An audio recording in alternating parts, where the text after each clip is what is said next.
Lieutenant Marcus Webb had been stationed on the frontier colony of Haven's Edge for 3 standard years, and he thought he had seen everything the galaxy could throw at him. The diplomatic outpost housed representatives from 17 different species, each with their own quirks and customs. Marcus prided himself on being adaptable, professional, and unshakable. That confidence lasted until the morning he found a pile of crystallized minerals arranged in a perfect spiral outside his quarters. The pattern was beautiful, almost hypnotic, with each stone graduating in color from deep violet to pale pink. Marcus crouched down to examine them, wondering if some colonist child had been playing in the hallway. Before he could touch the arrangement, a shadow fell over him. "Do not disturb the offering," came a rumbling voice. Marcus looked up to find Krath, his Velcuran neighbor, standing unusually close. The 7-foot-tall alien normally maintained a respectful distance, but now his 4 golden eyes were fixed on Marcus with an intensity that made the human distinctly uncomfortable. Krath's violet-scaled skin seemed to shimmer more brightly than usual, and the ridge of spines along his head stood fully erect. "Offering?" Marcus stood slowly. "Krath, did you put these here?" The Velcarin's mouthparts clicked rapidly, a sound Marcus had learned indicated agitation or excitement. "The spiral stone pattern is traditional. Very traditional. You understand its meaning, yes?" "I have no idea what it means," Marcus admitted. "Is this some kind of holiday?" Krath's spines drooped slightly. "You do not know. Of course you do not know. Humans are so young to the galactic community. I should have asked Commander Talvik first." The alien turned to leave, then paused. "Please do not disturb the stones. I will return them later." Over the next 3 days, Marcus noticed increasingly strange behavior from several aliens in the colony. Krath appeared outside his door at odd hours, always carrying something: intricate carvings, rare fruits from the hydroponics bay, even a small device that projected soothing harmonics. The Velcarin would present each item with great ceremony, wait for Marcus to acknowledge it, then retreat to his own quarters looking dejected. It was not just Krath. Vila, a normally reserved Anthrian diplomat, had taken to performing elaborate aerial displays in the central courtyard, her 6 translucent wings catching the light in dazzling patterns. 2 Grent engineers had gotten into a physical altercation over who had the right to repair the broken elevator. On Deck 7, the entire station seemed to vibrate with unusual tension. Marcus cornered his friend. "Dave Torres in the commissary on the 4th day. Something weird is happening, and nobody will tell me what it is." Dave, a communications specialist who had been on Haven's Edge for 5 years, nearly choked on his coffee. "What month is it, Marcus?" "Standard calendar?" "March equivalent. And the local seasonal cycle?" Marcus felt a sinking sensation in his stomach. "Oh no. Oh yes." Dave grinned. "It is mating season for about half the species on this station." "Did nobody brief you?" "Apparently not." Marcus rubbed his temples. "That explains the weird gifts Krath keeps leaving me." "He is trying to court me, isn't he?" "Probably. Velcarans are very ritualistic about it. The stone spiral outside your door was definitely a courtship declaration." Dave leaned back in his chair. "Here is the thing about serving on a multi-species station. Biology does not care about our diplomatic protocols. When the season hits, instincts kick in hard." Marcus groaned. "How do I handle this without causing an intergalactic incident?" "Very carefully." Dave pulled up a file on his tablet. "Okay, so Velcaran courtship rituals. Step 1 is the declaration via stone arrangement. You are supposed to either accept by rearranging the stones into a specific pattern or decline by leaving them untouched for 7 days. Since you have not touched them, Krath thinks you are considering his offer. What is step 2? Gift presentation. Check. Step 3 is the demonstration of prowess, which could mean anything from solving complex mathematical equations to physical displays of strength. Step 4 is where it gets complicated. Marcus did not like the sound of that. How complicated? Before Dave could answer, an alarm blared through the station. Both men grabbed their tablets and rushed toward the command center.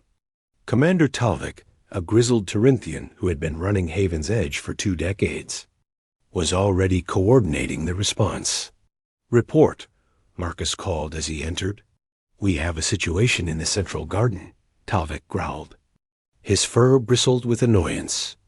3 separate species are engaging in territorial displays over the same nesting site. Normally, this would not be an issue, but the Velkaran delegation has declared the entire garden a courtship ground. Marcus felt heat rise in his face. "Sir, I think that might be because of me." Talvik's ears flattened against his skull. "Explain." After Marcus recounted the past few days, Talvik let out a long-suffering sigh. "Webb, did you even read the seasonal protocols in your orientation packet?" "I must have missed that section, sir. Clearly." Talvik pulled up the station manifest. "All right, here is the situation. Krath has formally declared courtship intent.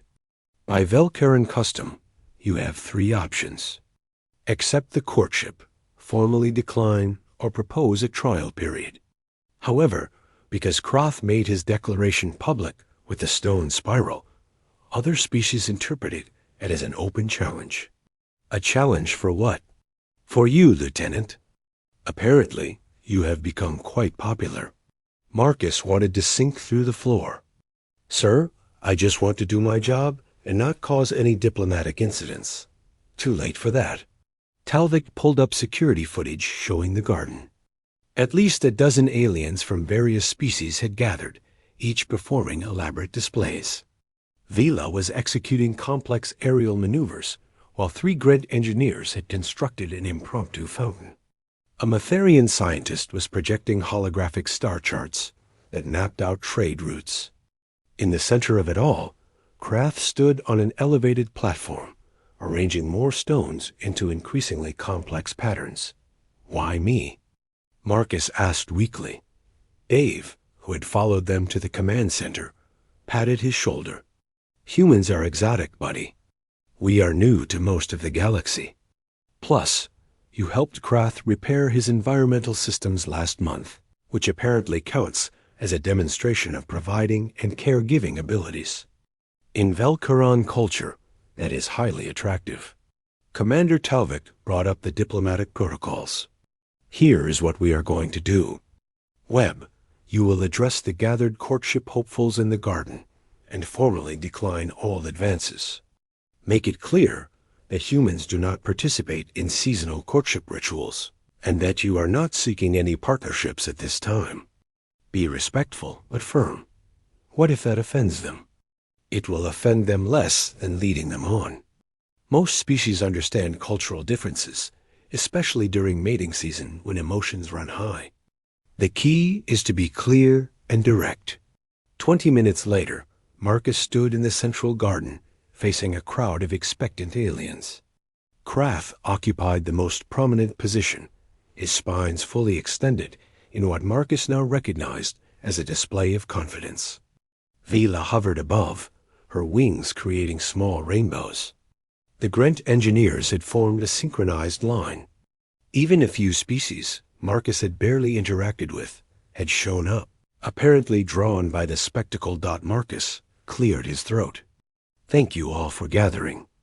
I am honored by the attention you have shown me over the past few days. However, I must respectfully decline all courtship offers." A collective sound of disappointment rippled through the crowd. Krath's spines lowered slightly. "It is not a reflection on any of you," Marcus continued. "Human biology and culture do not align with seasonal courtship rituals. We do not have mating seasons, and our partnership decisions are not influenced by cyclical biological imperatives. I value my friendships and professional relationships with all of you, but I cannot reciprocate romantic interest." Krath stepped forward. You find us incompatible? Not incompatible, Marcus said carefully. Just different. My species forms partnerships slowly, over extended periods, based on gradually developing emotional connections. The process you are experiencing now does not resonate with my biology or culture. The Vel'Koran was quiet for a long moment, then his spines rippled in a pattern Marcus had learned indicated acceptance. I understand. Your ways are not our ways. This is the nature of the galaxy. He gestured to the elaborate stone patterns. I apologize for the confusion. I should have inquired about human customs before beginning the courtship sequence. No apology needed, Marcus said, feeling relieved. I should have read my briefing materials more thoroughly. Vela descended from above, folding her wings gracefully. Will you at least keep the harmonics device? It is a friendship gift, not a courtship offer. Marcus smiled. I would be honored. The crowd dispersed gradually, most of the aliens accepting the rejection with grace. A few looked disappointed, but none appeared angry or offended. Commander Talvik watched from the observation deck. Nodding approval. Later that evening, Marcus sat in his quarters with the harmonics device playing soft, pleasant tones. Dave stopped by with a bottle of something vaguely alcoholic from the commissary. That could have gone much worse, Dave said. Pouring 2 glasses, agreed.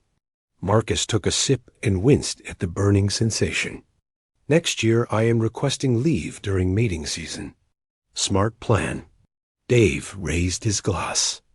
Welcome to the diplomatic corps, Marcus. Where every day